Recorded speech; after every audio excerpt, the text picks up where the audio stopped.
Hi guys, and welcome back. Today we are continuing our exploration of Thomas's ways or causes that prove the existence of a divine being. We have looked at the way of motion and this idea of the unmoved mover. We have also looked at the second way, the cause and the cosmological argument, and this idea of the uncaused cause.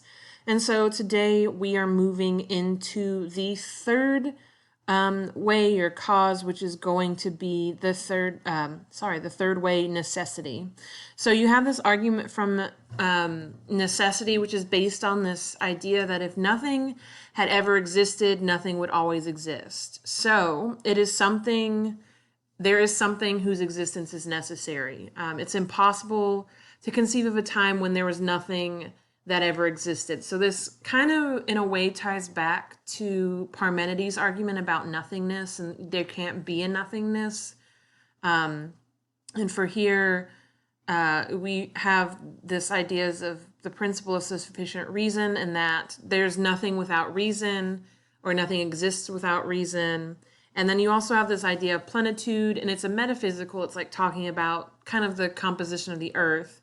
This idea that given infinity, any possibility must occur at least once. And because, according to this, because every possibility must exist at least once, there is this possibility of a multiverse and multiple universes and parallel worlds, since every existence must, or every possibility must exist once. So Thomas's main argument is basically that something has to exist because it is necessary. Otherwise, if nothing existed, it would continue to be nothing. And following our two other principles that he gets into here, that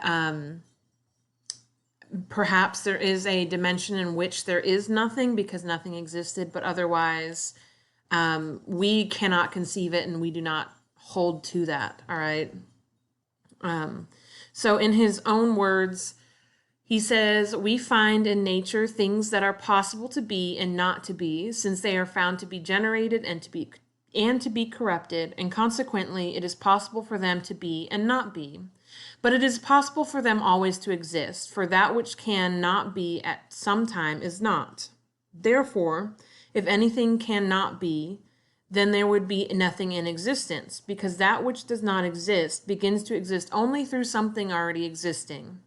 Therefore, we cannot but admit the existence of some being having of itself its own necessity, and not receiving it from another, but rather causing in others their necessity.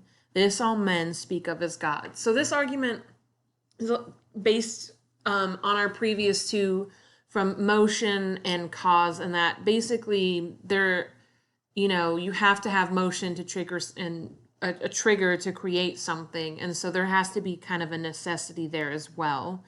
And I would say this particular argument is not my favorite out of Thomas's. It's, you're like, okay, well, something has to exist for its own self and not receiving and not being spawned from some other necessity or cause.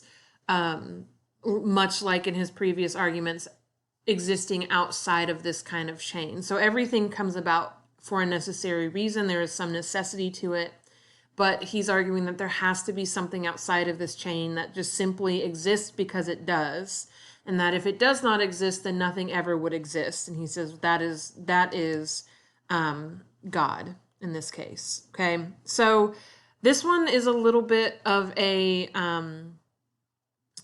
heavier one to kind of deal with. It's a little weird. It's an odd grasp. So this one is going to be a little shorter today. There is this discussion question that if we were in class together, we would talk about it and like kind of go through it. But our question is, scholastic arguments often hinged on whether or not something is conceivable, or can you clearly imagine it? One cardinal principle held that no one could even conceive of absolute nothingness. Do you agree? Explain. And whether or not you agree, do you find Thomas's argument for necessity convincing? Okay. And then I have posted a little discussion board for you guys to kind of explore these options. All right. And so that is going to wrap up today in reason 3, the cause of necessity.